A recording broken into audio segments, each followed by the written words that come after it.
I'm Jethro Jones from Transformative Principal, a proud member of the Education Podcast Network, just like the show you're listening to right now. The opinions expressed are those of the individual hosts. Make sure you check out the other great podcasts at edupodcastnetwork.com. And get ready because the learning begins in 3, 2, 1.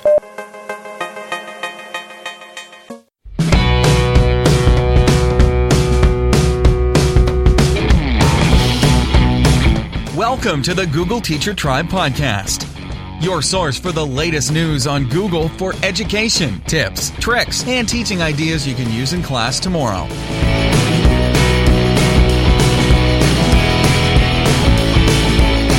And here are your hosts, Matt Miller from DitchThatTextbook.com and Kasey Bell from ShakeUpLearning.com.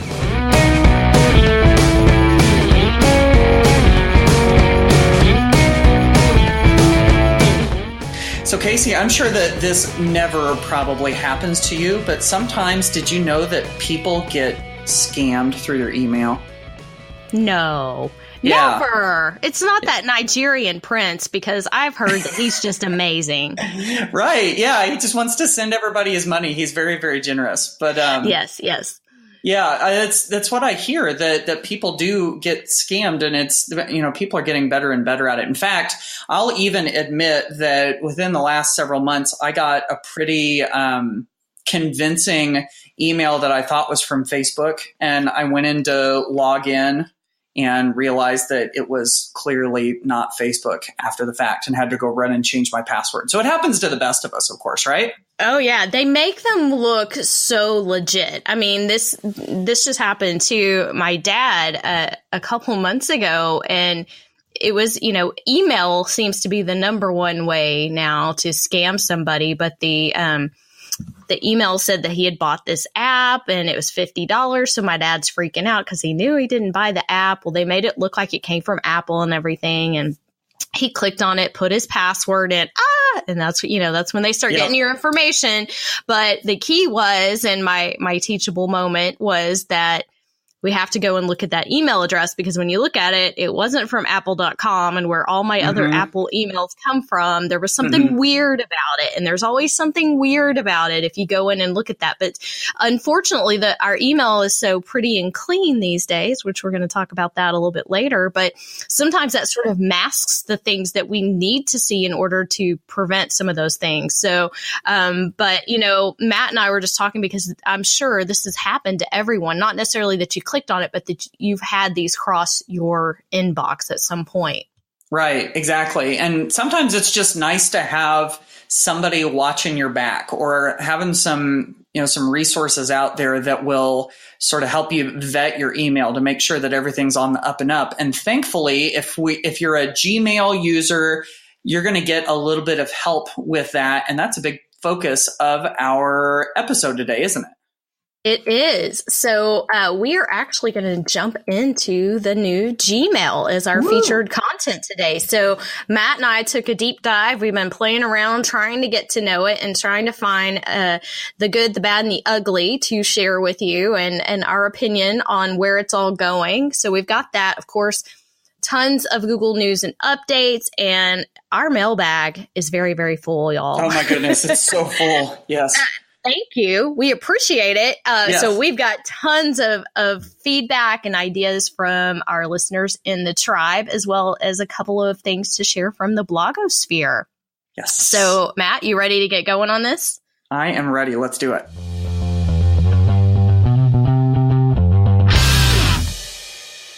Let's get into some news and updates. We've got lots of stuff to share with you. And the first one, if you use the new Google Sites, this is a little change that really might make your life a little bit easier. So now you're able to add custom links to the navigation bar in the new Google Sites. So it doesn't just have to be another page on your Google site that you put up in that navigation bar. Now you can create your own custom link. So if you want to link to, your class website, which is someplace else, or another tool that you use regularly, or the school website, or whatever it is that's useful to you, now you can put your own custom links that don't go specifically to your Google site. So that makes all sorts of sense that they would do that. Right, exactly. It's those little things that make us happy sometimes. Absolutely. So yeah, I know a lot of people have been waiting for that. When I get that question at least once a month, when is it coming? As if I know. So, so I'm excited because now the new Google sites just keeps getting better and better, slowly but surely. So we also got some updates in slides and docs and the way that they work together. And it's now even better. So what you can do is now you can insert slides from Google Slides into your Google Doc. And it's actually going to link it together, which means it's going to be a live link and will reflect the changes that are made. So it's not like taking a screenshot or anything. It's actually linking. And so you can easily do that and save you from doing duplicative work and ensure that your documents are always up to date. So when you're trying to keep, the doc and the presentation together, this is a great way to do it. Another thing that I think Matt and I were really excited about, maybe super excited, was the fact that we now have some more guidelines for aligning our text and objects on Google Slides. So I don't know about you, but it drives me crazy trying to get things exactly where I want it and trying to make sure. Now, they do have those little snap to guides that help you center and things like this, but this will also allow you to draw your own markers and align it with the ruler. So if you want to make sure that you're using certain margins on your slides, like when you're creating ebooks. So this is exactly what I was thinking about, how much time I spend trying to get things in the same place on every slide when I'm creating an ebook. And, like the footer and the page numbers and things like that are not so set in stone. You can put things anywhere. So I think this is going to be a great help to really fine tuning those things in our presentations and help students learn how to create things that look even more professional. Yeah, I was just telling Kasey, this throws me back to my old days and my life before education when I was in journalism, and I did page design for newspapers, and we had those little tool lines in Quark Express. I know that's going way back for some of you. Some of you have no idea what I'm talking about, but having those little lines that don't show up on the page that help you line things up are awesome, and that's exactly what you're getting here. So totally love that one. Another one that got added has to do with sheets, and I have seen some totally excited. I'll just say it. Some super excited tweets. See there. I just did it. All over the place related to this from our spreadsheet lovers, because now you can add checkboxes to your spreadsheet within a cell. So all you do is you click on that cell and you go to insert checkbox. In fact, right now, as I'm recording this, there's a little blue box next to it that says new. And so when you add that, it does put a little checkbox there where if you click on it, it puts a little check in it. And if you unclick it, then it takes the check away. And inside of the actual formula area within the slide, it puts in true or false. And you can actually change that so that the formula part doesn't say true or false. You can customize that with data validation. And so there's a link to the support article that tells you how to do that if you're interested in that at our show notes at googleteachertribe.com/53. And to give Google Sheets a little bit more love today, we also got some new controls over chart data. So bear with me. If you're not a super user of Google Sheets, this may not be something you are as familiar with, but this has to do with how you use the different and various charts that are available inside Sheets. So you can now show totals in a stacked chart. So that allows you to show the sum of all the content in one data set, and it's all, pretty there for you. Then the other thing that they've given us is some control over the alignment of your data labels. So and I don't know about you, but I have played with this some, and sometimes it drives me crazy where the labels end up. They don't always go where you want them, so they're giving you some more control over where that goes. So in column and bar charts, you can do auto and let the sheet try to pick the best location. You can center it. You can go inside in or inside base or outside in. So you've got a lot of flexibility so that you can make it look the way it needs to look for your presentation or whatever you're using your charts for. And then they did the same for line, point, and area charts so that you can control, again, the placement of those data labels there and put those where you want, or just let Sheets do the auto thing and see if it can pick the best place for you. Yeah, that's a good one. Isn't it funny how a lot of these things are just little bitty things? And if you're not into all the Google tools and everything, people might go, really? You get excited about that? But we do, don't we? We do get excited about this stuff. I think I get more excited sometimes about the little things that don't even get a blog post. A lot of times we're pulling from the blog, but sometimes it's just the things that we discover in that little checkbox thing that everybody was going, yeah, that's something people have asked me how to do forever. Mm-hmm. And so, having that, and that's just like a screenshot. Here it is. Go to insert checkbox and you got it. So I love that we're constantly surprised and learning along the way with all of the Google News and updates. Absolutely.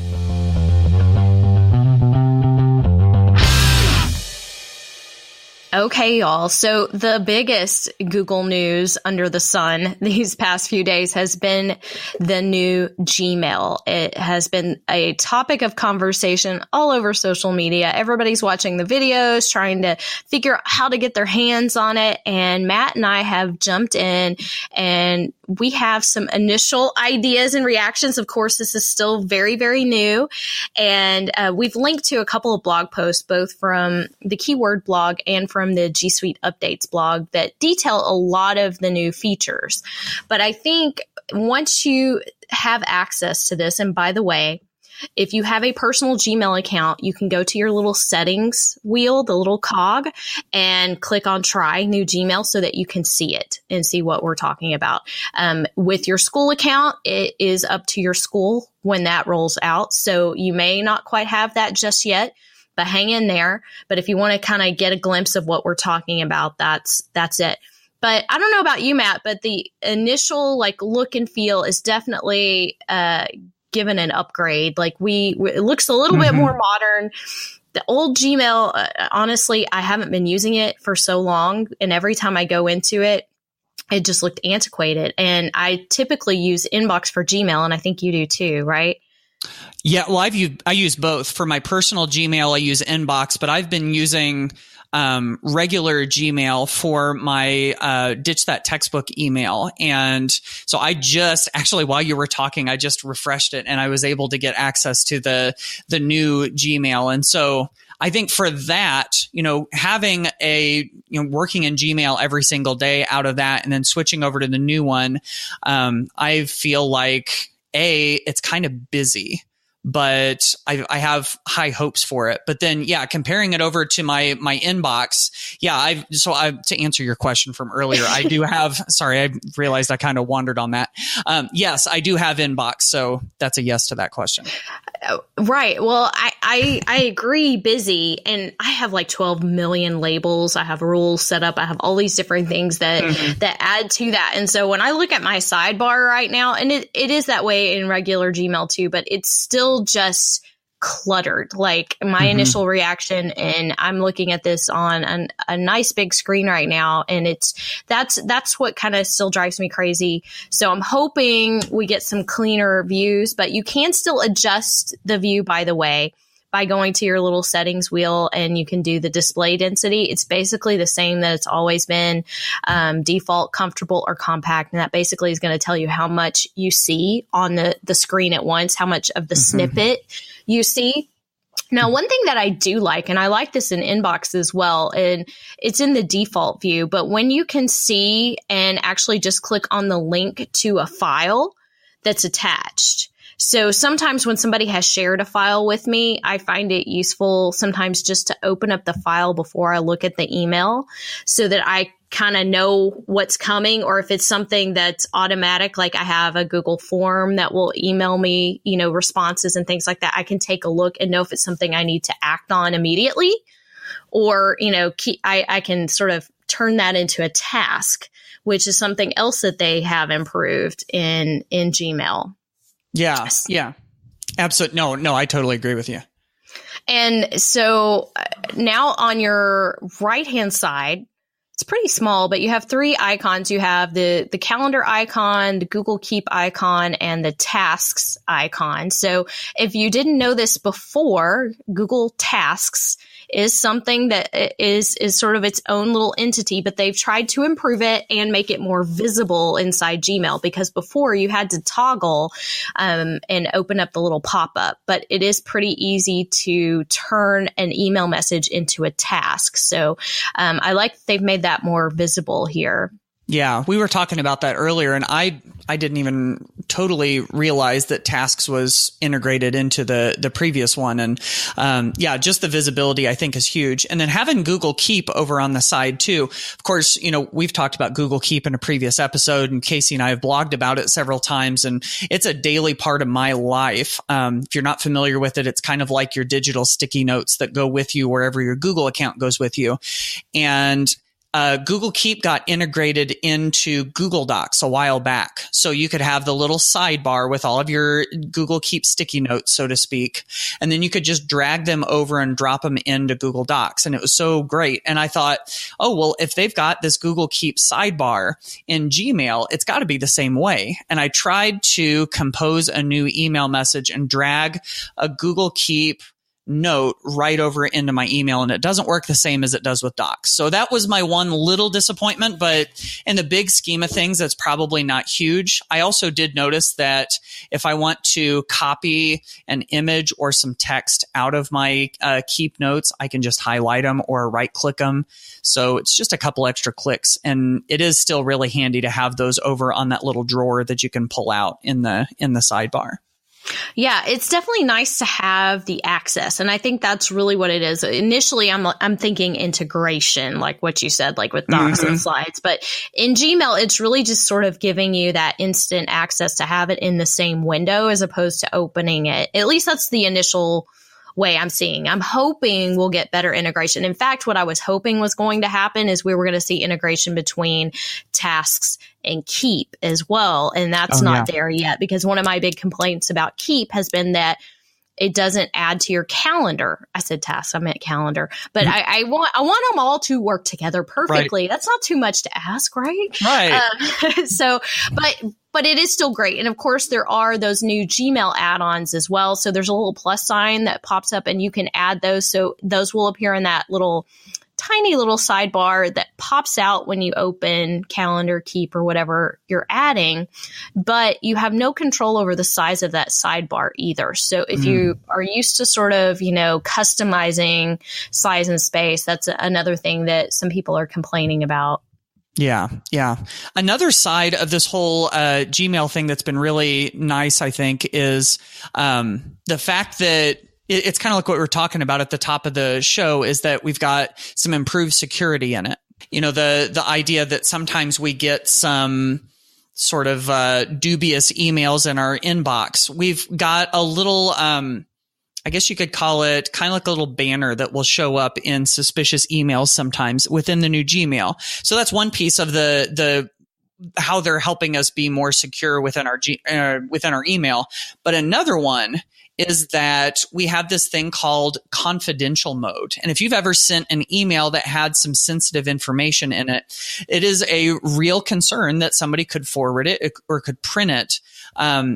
And so basically what confidential mode lets you do is, among other things, it will block forwarding and replying and printing if you want it to. And then you can also make messages expire after a certain time. It kind of makes me think of this message will self-destruct in 10 seconds, back to that. So, anyway, having those extra security features are kind of nice too.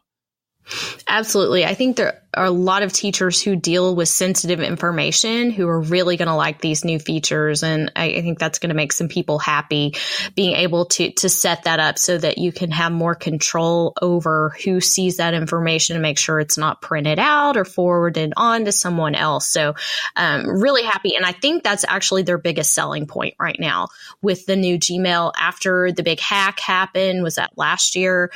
So trying to fix some of those security flaws that we've had. And hopefully also add some new features. Now, some of the features that they're advertising, like those security features, aren't actually available yet. So even though that's coming, we can't actually test it out. We're just reading about it in theory at this point. So don't think you're missing anything if you don't find it, because that's not actually available, but it's supposed to be over the next few months, I believe. Now, something else that's a little bit new is if you hover over messages, you will get some options so that you can complete some of the tasks that you do with emails without actually clicking on it or opening it. So you can archive, you can trash, you can mark it as read, and then you have the lovely snooze button. Yes. So, and that's a feature that I have loved from Inbox. And so I'm seeing a little bit of a merging of the two from this. I don't know if you're feeling the same way, but I'm feeling like these two are coming together because I don't think as many people have caught on to Inbox. But, so you can click on snooze. So, and I love this because sometimes I get a message. I'm like, yeah, that's important, but I can't deal with that today. I'm going to deal with that first thing in the morning, and I'll snooze it till, 8 a.m. tomorrow. Or you can pick a day, or the favorite, pick someday where it randomly picks another day for you to read it. So, so the snooze button is pretty handy. Yes. And I think if you subscribe to the idea of the Inbox Zero, I think this is super, super helpful, because there are those things where, I've tried to do Inbox Zero, and I've created these folders that say act immediately and act soon. And, I've tried all sorts of different things to help me, and I'm still a hot mess when it comes to my inbox. But I could see how this snooze button can totally help, because if it's something that I need to do tomorrow, at least that is an automatic way that I can deal with it tomorrow without getting it lost in a label or whatever. Absolutely. And I have failed miserably at Inbox Zero. I don't feel so bad now. For many, many months, days, years, whatever. Yeah, it's impossible for me. But kudos to all of those of you who can actually accomplish that. Now, one other thing I wanted to mention real quick was I did go into settings and into the full settings menu, and it looks very much the same. So I didn't get into the nitty gritty, but I don't see anything different quite yet. You can still change the inbox type. You can still, change how many stars you use, add your picture, all of those things. So you still have some of the same general settings. To me, it's more like it got a new skin with a couple of extra features that are coming. Yeah. Yep. That is something that I've noticed also. So there's lots of other things that, we're just kind of scratching the surface here. We would be fascinated to hear your reactions to the new Gmail, what the things are that you love, some of your can't live without this anymore type of stuff. Because you know that you'll probably get the, I wish it was like this the way it was before. So whatever your thoughts are, feel free to send us a tweet to the GT Tribe hashtag. Also, feel free to go to googleteachertribe.com and leave us a message, and we will be very interested to hear what the tribe has to say about all this.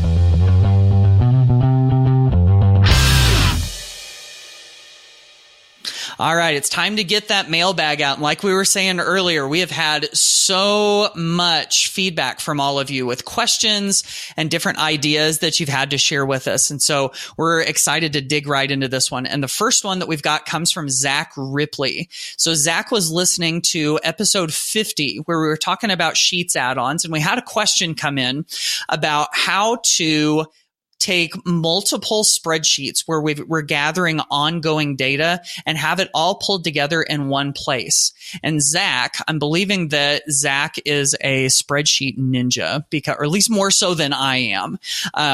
Because he talks about how you can use the import range function. And you know what? I'm just going to let Zach explain this because he does a much better job at it than I will. So take it away, Zach. Hi, Matt and Kasey. This is Zach Ripley. I work as tech integration support for schools, professional learning consultant, I guess is my title. But I just was listening to the Sheets episode, the add-ons episode 50, and the teacher's question at the end about the middle school PE situation with all the sheets and the data. And the thought came to mind. I've seen teachers use this before very effectively, but I'm not sure how familiar you are with functions and formulas and spreadsheets, but if I were to use an import range function, I could create a master spreadsheet, and then one at a time I would have to open each student spreadsheet, but I only have to do this once to set it up. And I open the student spreadsheet and copy the key from the URL, and then if I paste that key into my import range function, my master spreadsheet would just have on one page a list of all the students' names, and it would import the data from the student sheet. So it's a real-time update as opposed to having to click through tabs or copy and paste data. It's a real-time update. As the students change their own spreadsheet, it would update my master spreadsheet. So definitely more convenient long-term, and doesn't have to involve dealing with concerns about sharing and editing other students' things or any of that. So possibly a solution. Not sure if it would be helpful at this point anymore, but that's definitely a route that I would try. Yes, I really like that. This is great, Zach. Just by kind of taking that step-by-step process that he's got, if you can make that work, I love the fact that it will update as the students update the data too. So that's definitely a great solution for that one.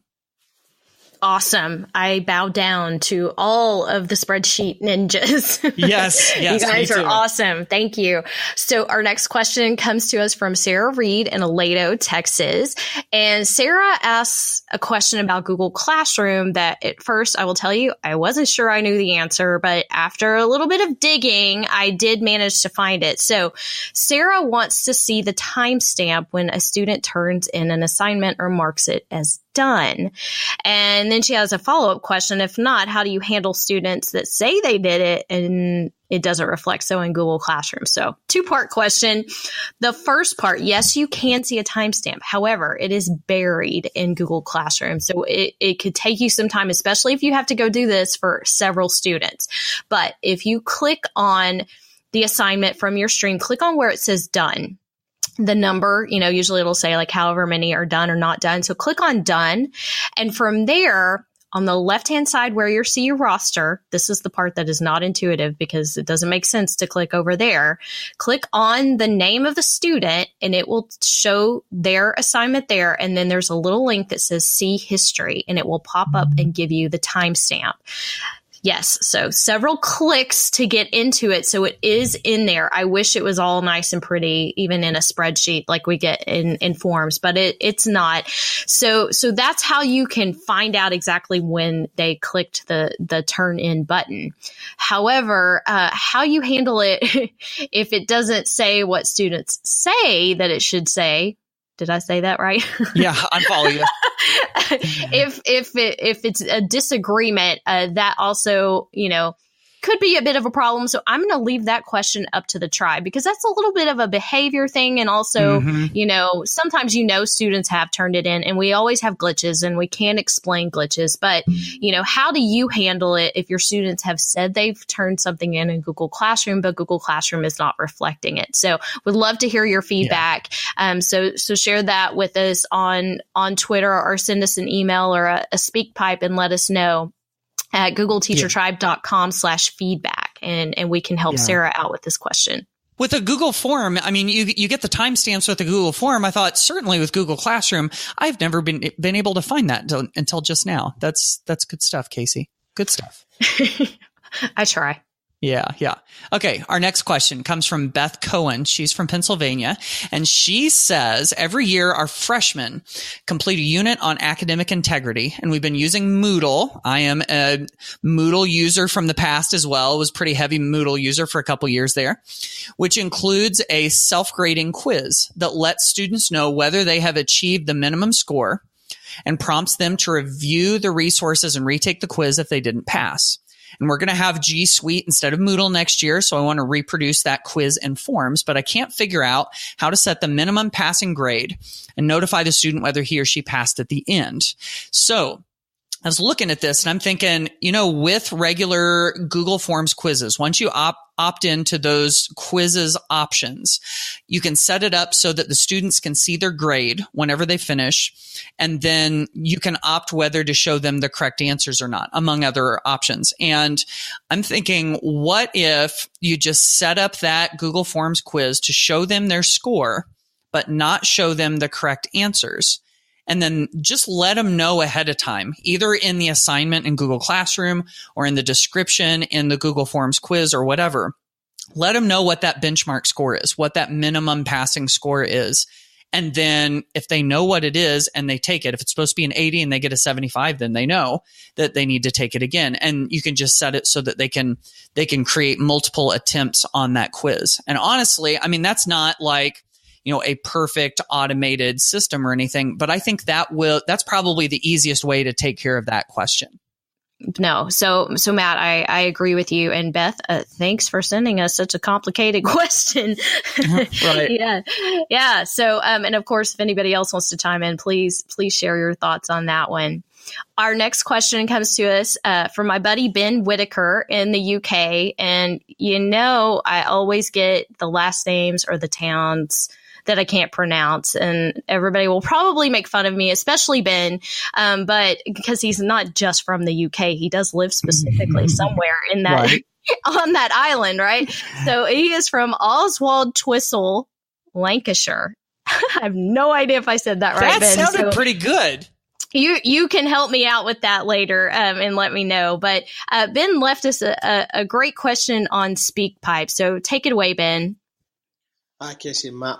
Love what you're doing over here in the UK. It was a privilege to interview you recently too. My question is about Google Sheets.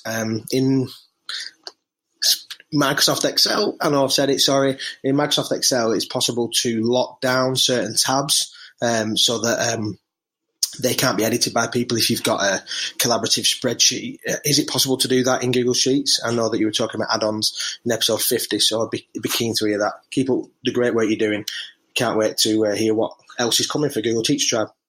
Okay, so locking down certain tabs, or what I think you mean, the sheet inside the entire workbook in Google Sheets is possible. And there's actually several different ways to do that. So I have linked back to a G Suite Tips article on 3 ways to protect your Google Sheets data. And yes, I know I never say that word the same. So unlike GIF, I always say that in one way, but for some reason I don't have I go back between data and data, so sorry folks.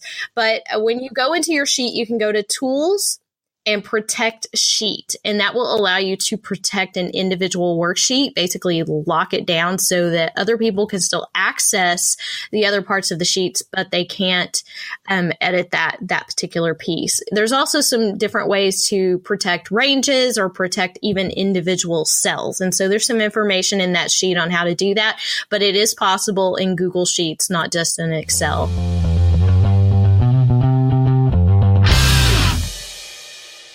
Now, let's move on to the blogosphere, where there is always something cooking, something new to learn. And today, I want to share with you an article from a listener of the tribe, Mike Muhammad. You may know him as Mof_physics on Twitter, and he's pretty active there as well. But he shared a great little post called When the Lecture Ends, the Learning Begins. And first of all, great title. Love it. And yes, thank you. He did actually quote my book, but I promise you that's not the reason why I'm sharing this. But the question that I posed in the book was, how do you react when your students don't grasp a concept or a skill the first time you teach it? And that's something that was really hard for me as a young teacher when I first started, and how to handle that, because that wasn't the way I was taught. You had to get it the first time or you just kept failing. And so this idea of failing forward or first attempt in learning, and, how do we keep kids on pace? How do we reteach? And so he shares some really great strategies that I loved. And one in particular that I loved is called the bullpen. And essentially the bullpen is small group reteaching. And this happens during, a math workshop, a writing workshop, whatever you're doing, where there's multiple things going on in the classroom. And I'm a huge fan of small group instruction. And there's just something so powerful about getting that face-to-face time in that small group and helping kids really grasp a concept. And for the teacher, I know it's a lot easier to really assess if they're on target. Are they getting it? Than it is when you're teaching whole groups. So I loved that reference there. He's also got some other great technology-based ideas, quiz games, simulations, and other ideas for how to keep kids on target and learning, reteaching different types of concepts. So thanks for that, Mike. Yeah, absolutely. And he is a great follow on Twitter, by the way. So Mo_physics, especially if you are a physics teacher, somewhere around that realm. I loved it. He says in his bio, it says, hated high school science so much that I decided to teach it myself. Totally love that. So the one that I wanted to share with you comes from my own blog from Ditch That Textbook, and it's called 10 Ways Google Tools Can Make the End of the Year Rock. So obviously, when we get down to the end of the school year, as we are here in the United States, there are certain things that change a little bit about our classes in the day-to-day. We have a little more focus on projects, and we have these tests where sometimes students get done early and have some free time on their hands. Sometimes we just need a little comic relief in our lives. And so I'm sharing lots of ways that Google can help you accomplish some of those things at the end of the school year.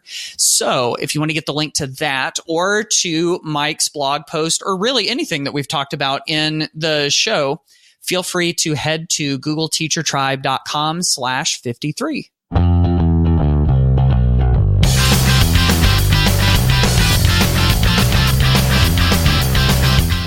All right, folks, that wraps up another episode. If you are as excited about Gmail as we are and some of these new features and the way that it looks, please do shoot us a tweet at the GT Tribe hashtag and let us know what you're thinking about it, what some of the features are that you love, that you're not so thrilled about, and we would love to be able to get that feedback.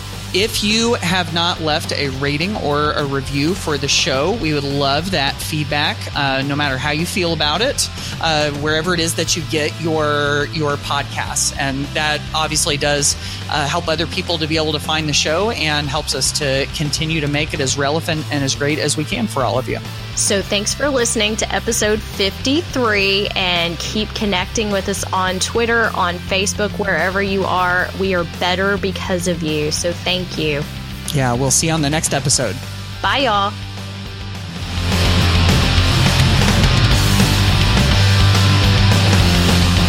Thanks for listening to the Google Teacher Tribe podcast. Keep up with every new episode by subscribing on iTunes, Google Play, or Stitcher, and by visiting googleteachertribe.com. Get in on the conversation on Twitter by using the hashtag GTTribe. Until next time, keep harnessing the G Suite power, and may the Googles be with you.